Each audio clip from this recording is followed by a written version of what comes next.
Mesdames et messieurs, bonjour, bienvenue dans ce nouvel épisode du Carton. Je suis ravi de vous retrouver aujourd'hui pour parler des Dallas Mavericks qui nous régalent, ou des Dallas Doncic si vous préférez. Pour m'accompagner aujourd'hui, toujours la même équipe, les deux Lascar qui sont devant vous, monsieur Raphaël Delaveau et Benjamin Moubèche sont avec nous. Comment ça va les gars? Eh ben, Écoute, écoute, ça va ça va. super. On s'est mangé la parole, tu vois, bon, c'est pas grave. Mais C'est ouais, bon, moi, ça va très bien, très content de parler d'un joueur offensif all-time qu'on est en train de voir en ce moment, c'est incroyable. c'est complètement fou ce qui se passe, Benjamin. Prêt pour parler de ton ami Luca? Toujours, On me dit toujours, dans l'oreillette que tu as des belles choses à dire sur lui. mais toujours, bien sûr. Mais là, on le voit peut-être pas, je sais pas trop comment c'est cut, mais j'ai un portrait de Luka juste derrière moi. Je suis pas fan du joueur, mais il faut admettre quand même que le bonhomme est all-time. Oui, le niveau de basket, je sais plus quoi dire. Il y a des gens qui prennent du poids à Noël, puis t'as Luka Doncic. Voilà, c'est complètement fou. Les gars, on attaque tout de suite. Raphaël, je vais me tourner vers toi.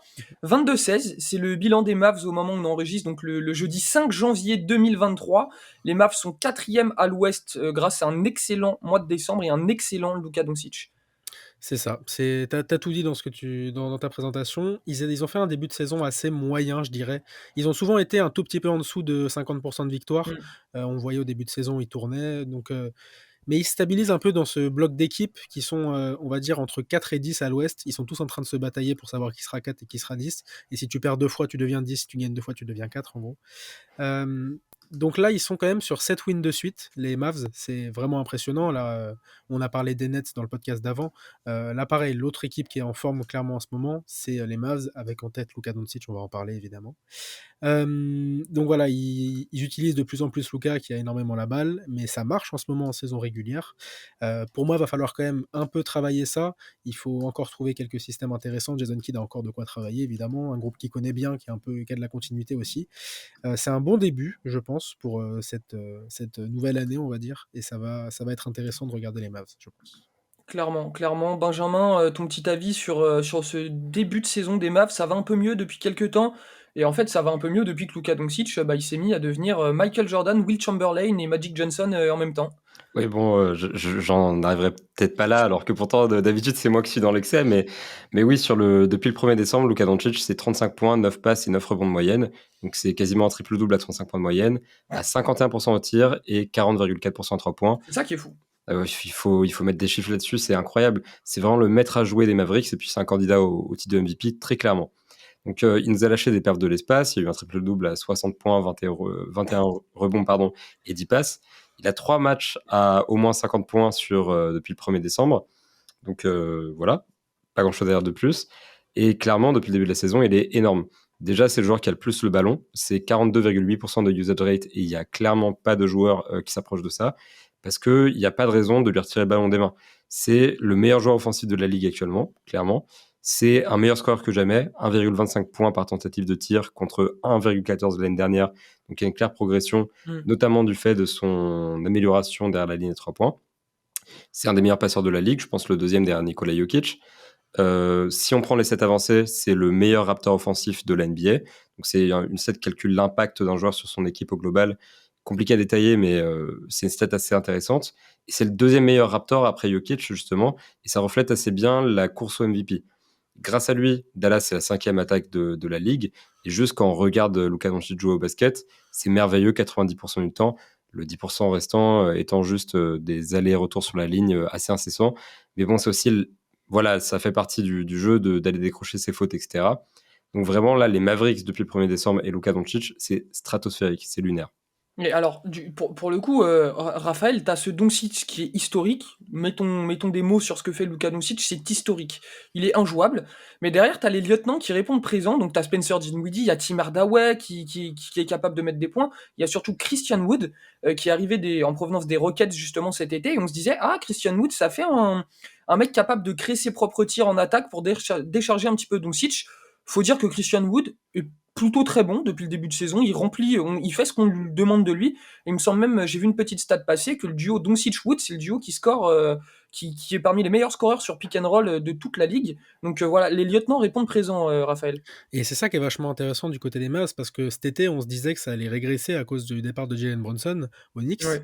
Donc on s'est tous posé la question, savoir comment ils vont remplacer ce ball handler qui leur fallait tant pour suppléer Luka. Et ben, ils l'ont plutôt bien fait avec Christian Wood, qui est pas du tout le même type de joueur, hein. Là, on parle d'un intérieur.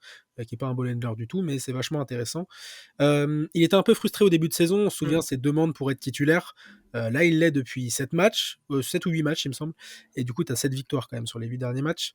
Donc, c'est un super facteur X, on va dire. Je veux dire ça parce qu'en fait, on pourrait pas parler de lieutenant parce que les 3 lieutenants qu'on a cités, ils sont quasiment au même niveau de points C'est et ça. d'apport offensif finalement.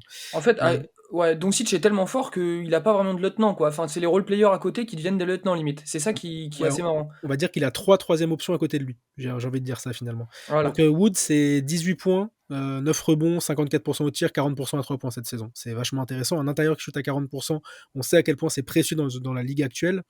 Pour parler de Tim Hardaway après, franchement, il a fait un début de saison un peu en dents de scie. Bon, Mm. évidemment, Tim Hardaway, c'est jamais 20 points tous les soirs, c'est 30 points puis 10. Clairement, c'est toujours la même chose. Ça changera jamais pour le coup, ça. Il est quand même un peu plus régulier depuis décembre. Il est à 17 points à 40% à 3 points, pareil, depuis le début décembre. Et en parlant de Spencer Dinwiddie, on va dire que c'est un peu le deuxième ball handler de l'équipe. Ouais. Même s'il est souvent titulaire à côté de Luka, Jason Kidd essaie de séparer les minutes pour avoir toujours un mec qui peut quand même porter la balle sur le terrain. C'est évidemment nécessaire, enfin, même en NBA finalement. Et lui, c'est 16 points, 5 passes, 40%. Donc 40% à 3 points. Et clairement, on voit qu'à côté de Luka, il faut des shooters. Et clairement, le front office a dit on va mettre des shooters à côté. J'ai même pas encore cité les autres gars comme Dorian Finney-Smith par exemple, qui lui est absent depuis un petit moment quand même. Mais voilà, il y a beaucoup, beaucoup de choses intéressantes à côté de ce joueur all-time. Et en fait, s'ils sont aussi réguliers que ça pendant le reste de la saison, si tous les soirs, t'en as un qui t'en met 25 et deux gars qui sont à 10 ou 15, bah clairement, tu vas pouvoir remporter pas mal de matchs en saison régulière et tu vas pouvoir faire chier pas mal d'équipes finalement. Et pour épauler Luka, c'est hyper intéressant. Donc clairement, c'est toujours Luka attaque et kick out pour un gars souvent sur la ligne à 3 points. Mais ça marche pour l'instant en saison régulière et c'est intéressant pour le coup. C'est clair que c'est intéressant. Benjamin, j'aimerais bien voir ton avis justement sur cette équipe autour de Doncic et notamment sur les trois noms qu'on a cités. Bah, ce qui est important, en fait, c'est Raphaël l'a un petit peu évoqué, mais c'est les minutes sans Doncic. C'est-à-dire que sur les 2 dernières saisons, notamment, les minutes les plus compliquées, c'est celles où il n'y avait pas Doncic. Alors Brunson était une solution, mais sans Brunson, on se posait quand même la question de est-ce que Dinwiddie peut le faire? Est-ce que Wood peut le faire? Il s'avère que le duo Wood-Dinwiddie, qui joue énormément quand il n'y a pas Luka sur le terrain, c'est vraiment le duo qui occupe parfaitement les minutes sans Mm. Doncic. Donc en fait, si Wood est titulaire ou sixième homme, pour moi, ça ne fait pas la différence. La question, c'est de savoir est-ce qu'il est là sur le terrain quand il n'y a pas Doncic. Pour l'instant, il l'est. Effectivement, quand il est là, il crée ses tirs. Dinwiddie organise le jeu. Donc en fait, on a ces deux joueurs qui sont absolument nécessaires sur les moments où il n'y a pas Doncic et qui font super bien leur travail. Et au-delà de ça, quand Doncic est sur le terrain, les trois là, Tim Hardaway, Wood et Dinwiddie, sont vraiment trois compléments parfaits de Doncic. Wood sur pick and roll, sur pick and pop, comme vous l'avez évoqué. Dinwiddie, Hardaway, comme l'a évoqué Raphaël aussi, sur les kick-out, sur la ligne à 3 points, où ils prennent le ballon et puis voilà, ils plantent un tir ouvert.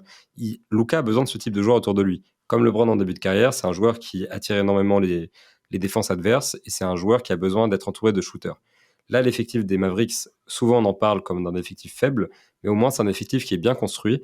Et avec ces trois gars qui sont là pour épauler Doncic et les role-players que Raphaël a commencé à évoquer, dont Josh Green qui m'impressionne particulièrement, Il est très c'est bon. vraiment une équipe cohérente, bien construite et qui est bien ficelée pour Doncic. Alors pour le coup, là, on parle de ce qui se passe sur le terrain quand Doncic est sur le banc. Benjamin, c'est ma dernière question. C'est un peu toujours la même d'ailleurs, cette question avec les Mavs. C'est est-ce que Doncic arrivera à porter à bout de bras les Mavs jusqu'en finale, ou au moins jusqu'en finale de conf? Parce qu'on sait que, voilà, là, Doncic, les Mavs ont enchaîné pas mal de victoires de suite, mais on voit quand même que pour enchaîner ses victoires, t'as Doncic qui colle un triple-double en 60-20, derrière il te recolle 50. Enfin, est-ce que Doncic il va pouvoir tenir cette cadence? Est-ce que ça suffira au final? Bah, en fait, on a toujours eu cette interrogation sur le corps de Doncic Ah déjà, oui, par rapport au fait qu'il était peut-être un petit peu, il était pas assez fin, et cetera. Plus on avance, plus Doncic est fit, plus il est endurant et il doit viser un statut d'endurance similaire à celui de Stephen Curry. Et si jamais il y arrive, et il s'en rapproche de plus en plus, je pense que vraiment les Mavericks peuvent tenir.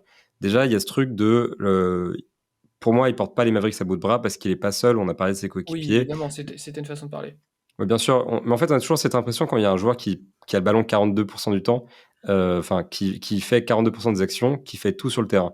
Et c'est vrai. En fait, pourquoi on donnerait le ballon à quelqu'un d'autre que Luka Doncic? Pas En pour fait, rien on au n'a monde. jamais vu un joueur comme ça dans l'histoire de la NBA. C'est vraiment quelqu'un qui peut accomplir quelque chose d'inédit, donc j'ai envie de croire qu'il peut emmener les Mavericks à peu près où il veut. Pour moi, la limite, c'est les finales de conférence quand même, parce que l'effectif est pas taillé pour le titre, évidemment. Mais c'est vraiment un joueur très créatif. Déjà, son jeu de passe est quasi incontrable. C'est-à-dire que c'est peut-être le seul joueur de la NBA actuellement qui est capable de faire ce qu'il fait quand il avance vers le panier, qu'il commence un lay-up et à mi-chemin ou même à 80% du mouvement, il retourne son poignet, il envoie le ballon dans un endroit, mais genre, t'as jamais vu la passe venir. Et en fait, t'as un mec tout seul dans le corner qui va planter son tir. C'est le seul joueur qui est capable à ce point de changer de décision au dernier moment. Sur pick and roll, il est merveilleux. Il trouve des angles de passe improbables et il fait des passes derrière le dos, entre les jambes de la défense, entre les siennes, peu importe. Il les exécute parfaitement. Et donc le ballon arrive entre les mains des attaquants des Mavs de manière parfaite et les pourcentages, ça se ressent dessus, quoi. Et derrière ça, c'est un excellent scoreur, encore plus cette saison, qui a énormément d'options sur le jeu en mid-range. Et ça, en playoff, c'est extrêmement important. Donc j'ai envie de croire avec un joueur qui est aussi créatif, aussi imprévisible, aussi unique, qu'on peut voir des choses uniques et des choses très créatives en playoff qui leur permettront d'aller très loin. Bon, en tout cas, si vous n'aviez pas encore compris qu'il fallait regarder Luka Doncic jouer au basket, je vous Faux. conseille d'écouter ce passage de Benjamin. S'il ne vous a pas convaincu, je ne sais plus quoi faire. Raphaël, pour finir, voilà, je te repose la même question que j'ai posée à Benjamin. Est-ce que tu vois les Mavericks tenir encore et Luka Doncic enchaîner les performances historiques tous les soirs finalement? Et bah, tout aussi admirateur de Luka que je suis, et je pense qu'on l'est tous, je suis pas sûr que ça tienne le plus loin possible en playoff. Franchement, je suis toujours pas convaincu. Bah, on l'a vu l'année dernière, finalement, c'était pas exactement la même équipe, mais elle y ressemblait fortement. Ils se sont cassés la gueule face à une équipe de darons, hein, j'ai envie de dire, les Ouais. Warriors, des mecs expérimentés qui savent comment aller jusqu'au titre. Donc, face à des équipes comme ça, sur une série de playoffs, je suis pas sûr que ça tienne énormément parce que si tu arrives à trouver ne serait-ce qu'un ajustement sur Luka pour contrer un seul aspect de son jeu, et bah, tout le jeu des Mavs après est un peu plus compliqué. Et même si Jason Kidd peut être un bon tacticien, il a déjà réussi à s'ajuster, je trouve qu'il est plus limité que certains autres entraîneurs pour le coup. Et je sais pas si je suis partisan du fait de dire il faut une deuxième star, il faut vraiment un deuxième ball handler ou quoi. On a souvent parlé de Zach LaVine dans les rumeurs, les choses comme ça. Je sais pas vraiment si je suis partisan de ça parce que tout ce qu'on voit ici avec les Wood, Hardaway, Dinwiddie, pour moi, ces trois joueurs font justement en sorte que tu aies un peu ce rôle de lieutenant, un peu le. Enfin, je sais pas comment dire, on l'a un peu expliqué juste avant, mais ces trois-là, ça te fait deux lieutenants en trois finalement, si j'ai envie de dire ça. Mais s'ils sont toujours aussi réguliers, si les mecs, chaque soir, t'en as un qui te met 25, t'en as un qui te met 15, t'en as un qui te met 10, bah, voilà, enfin, ils vont en gagner des matchs. Et même en playoff, le jour où ils sont en feu, personne ne les arrête, ça on le sait très bien. Les Mavs, ils sont un peu partisans du fait de dire on vit et on meurt par la ligne à 3 points. Ils le font toujours aussi autant. Euh, Ça peut marcher parce que là, les mecs sont en feu totalement. Les jours où ils seront pas en feu, j'espère que ça va pouvoir s'ajuster. Déjà rester en haut de l'Ouest dans ce top 4 là, ça pourrait être vachement intéressant pour eux. J'espère Mm. qu'ils vont essayer d'avoir l'avantage du terrain en playoff. Ils en ont besoin, ils ont besoin d'engranger des victoires pendant la saison, d'avoir de la confiance pour que Luka arrive en playoff la tête vidée et pour aller nous chercher une campagne de playoff exceptionnelle. Parce que là, je pense qu'on n'est quand même pas prêt pour la série de premier tour que va nous réserver Luka Doncic dans quelques mois. S'il arrive en playoff avec une saison régulière en 34-9-9, qu'est-ce qu'il va nous faire qu'est-ce qu'il va nous faire après sur sa série de phase finale? Enfin, je comprends rien. Enfin, voilà, moi, je suis admiratif de Luka Doncic et admiratif de ce que font les Mavs. On a tous envie de les voir de plus en plus, finalement. C'est fou parce que, bon là je vous raconte un peu ma vie, hein. Tous les matins quand je me lève et que je regarde les box scores des matchs que j'ai pas regardé la nuit, à chaque fois que je regarde le box score des Mavs, tu sais pour les joueurs genre Kevin Durant, tu dis bon bah il a dû foutre sa trentaine à 60% au tir comme d'hab, et à chaque fois que j'ouvre le box score des Mavs, je me dis qu'est-ce qu'a fait Doncic? Qu'est-ce qu'il a fait? L'autre il vient de coller 60-20-10, il est capable de coller 60-70-15-15. Est-ce qu'il a fait ça? Tu vois, à chaque fois c'est fou. C'est le seul joueur qui me fait cet effet dans la ligue et c'est complètement fou. Profitons de Luka Doncic. Benjamin, je sais que tu l'adores. Là, t'es content. On a bien parlé Bah, de Luka je suis content, Doncic. c'est ton. Et puis en plus, que ce soit ton petit calendrier de l'avant toute l'année, c'est un peu ça. Moi, je vois les perfs de Luka Doncic, je rafraîchis 3 fois la page pour vérifier qu'il n'y a pas C'est un bug. complètement fou. Donc, profitons, voilà. Alors, le 60-20-10, j'ai préféré regarder un mythe match des Rockets ce soir-là. Puis après, je suis allé me coucher et je me suis réveillé le matin. Putain, j'ai fait putain, j'ai raté le 60-20-10 pour un match des Rockets. Ça, c'est la vie de fan. Malheureux. Je m'en remets toujours pas. Voilà, bon, en tout cas, on divague un peu, mais voilà, dites-nous ce que vous Vague. pensez de cette équipe des Mavs, de ce Luka Doncic, absolument historique, c'est du jamais vu. Dites-nous ce que vous pensez de cette équipe, si vous les voyez tenir quand même, parce que c'est un peu la grande interrogation autour des Mavs et de Luka Doncic. On sera un plaisir de vous répondre en commentaire.